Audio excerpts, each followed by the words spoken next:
Iqela labemi abalandwe eMozambique kule vek'iphelileyo nababekelwe bucala kwindawo yeendwendwe karhulumente eseMpumalanga Bagrogrisa ngokuthathela amanyathelo omthetho urhulumente wephondo.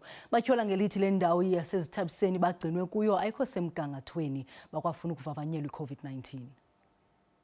Le ndawo ihlala iindwendwe iZithabiseni yekarhulumente isetyenziselwa ukugcina abantu abavela kwamanye amazwe. Eliphondo laseMpumalanga libekele bucala beli nabangaphandle abangaphaya kwekhulu kule ndawo.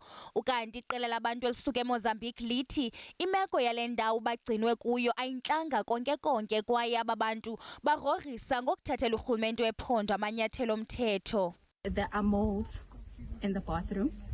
There are showers that don't have the door. There are toilet seats that are broken. Oh no, on the second day already we had acute diarrhea.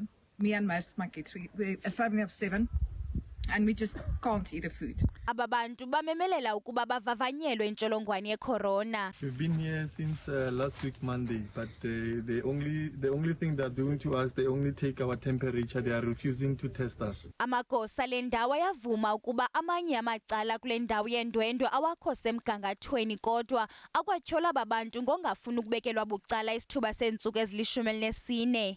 We have got a team of people that is servicing these chalets and a team of people that are there to ensure that if there are issues of maintenance that are sporadic, they attend to those issues. They're complaining about the food, and what we can say, the menu that is used there is not the normal menu that SABC resort uses, but is a menu that was given by the Department of Health. Uzokuthi kangoku abantu abasibhozo bakhululwe kule ndawo emva kokufunyaniswa bengenayo intsholongwane yecorona.